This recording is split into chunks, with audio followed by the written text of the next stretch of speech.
Hi friends, welcome to SH சமையல் and black. எல்லோரும் நல்லா இருக்க வேணுமென்று கடவுளை வேண்டிக் கொண்டு வாங்க வீடியோக்குள்ளே போகலாம். நான் இன்றைக்கு உங்களுக்கு கேரளா ஸ்டைலில் மத்தி மீன் குழம்பு செய்ய போகிறேன். கேரளா ஸ்டைல் மத்தி மீன் குழம்பு, ஆனால் என்னோடய ஸ்டைலில் நான் செய்து காட்டப்போகிறேன். வாங்க அதை எப்படி செய்யலாமென்று பார்க்கலாம். அடுப்பில் ஒரு மண் சட்டியை வச்சுருக்கிறேன். மண் சட்டி வந்து சூடாயினதுக்கு பிறகு ஆயில் ஆட் பண்ணுறேன். இப்போ நான் வந்து தேங்காய் எண்ணெய் தான் ஆட் பண்ணியிருக்கிறேன். தேங்காய் எண்ணெய் வந்து நல்ல ஃப்ளேவராக இருக்கும். கொஞ்சமாக வெந்தயம் ஆட் பண்ணுறேன். ஒரு நட்டு கருவேப்பிலை, 4-5 பல்லு பூண்டை சின்னதாக கட் பண்ணி வச்சுருவோம்.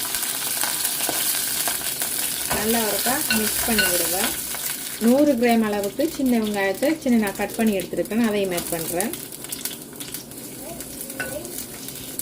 இப்போ நல்லா மிக்ஸ் பண்ணி விடுவோம்.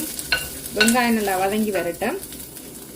இந்த மீனை வந்து சிலர் சாலை மீன்ன்றது, சிலர் சூடை எண்டு வீனம், சிலர் மத்தி எண்டு வீனம், சிலர் இந்த மீன்லேயே ஒரு கொஞ்சம் வித்தியாசத்திலே நிறைய மீன்கள் இருக்குது. வட்டச்சாலை, தட்டைச்சாலை, சாலை, கிரிச்சூடை அப்படின்ட்டு கொஞ்சம் தான் வித்தியாசமாக இருக்கும். இதுவும் ஒரு வகையான சாலை மீன் தான்.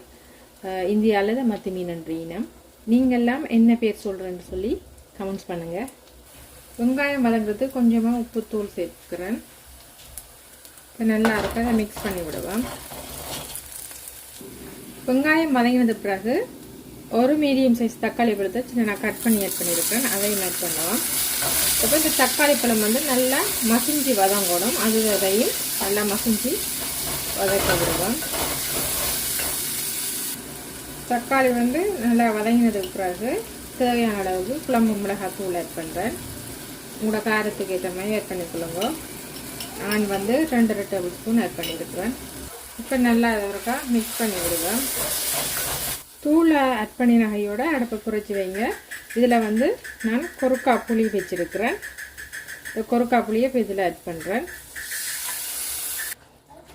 கொருக்கா புளியை வந்து நான் தண்ணியில் ஊற விட்டுனா டக்கண்டு புளி வந்து இறங்குன்றதுக்காகத்தான். புளியும் வந்து உங்களோட தேவைக்கு ஏற்ற மாதிரி ஆட் பண்ணிக்கொள்ளுங்க. இந்த புளி வந்து இருக்க ஊறி இன்னும் நல்ல புளிப்பாக வரும். இப்போ கொஞ்சமாக தண்ணி ஆட் பண்ணுறேன். தேவையான அளவுக்கு உப்பு கல் ஆட் பண்ணுறேன். நாங்கள் வெங்காயம் வதக்குற நேரமும் உப்பு ஆட் பண்ணினாங்க, அதெல்லாம் பார்த்து ஆட் பண்ணணும். இப்போ நல்லா அது ஒருக்கா மிக்ஸ் பண்ணி விடுவேன். மிக்ஸ் பண்ணி விட்டுட்டு நல்லா கொதிச்சு வரட்டும். இப்போ குழம்பு வந்து நல்லா கொதிச்சு வந்துட்டு இந்த ஸ்டேஜில் மீன் கீரோவை வந்து உள்ளுக்கிறக்கப்புறம் இதை வந்து உப்பு மஞ்சள் எல்லாம் போட்டு வடிவாக கழுவி எடுத்துருக்கிறேன். எங்களுக்கு எந்தளவு மீன் தேவையோ அதுக்கேற்ற மாதிரி நாங்கள் போட்டுக்கொள்ளலாம்.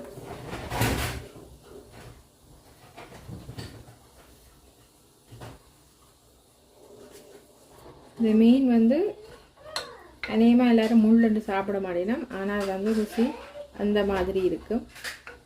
இனி வந்து நாங்கள் கரண்டி போட்டு கிண்டக்கூடாது. மீன் போட்டகையோட கரண்டியை போட்டுருக்கா கிண்டலாம், அதுக்கு பிறகு கிண்டக்கூடாது. இப்போ நல்லா கொதிக்கட்டும் மீன் போட்டு. இப்போ வந்து மீன் குழம்பு நல்லா கொதிச்சுட்டு இந்த ஸ்டேஜில் வந்து தேங்காயில் தலைப்பால் ஆட் பண்ணுறோம். உங்களுக்கு விருப்பம் மட்டும் ஆட் பண்ணுங்கள், இல்லையாண்டா தேவையில்லை. இனி கரண்டி போடாமல் சட்டியை இப்போ பிடிச்சி நல்லா குலுக்கி விட்டுட்டு நல்லா ஒரு கொதி வரட்டும். வரையும் கொதிக்க வைப்பேன். மூடியை போட்டுட்டு கொதிக்க வைப்பேன்.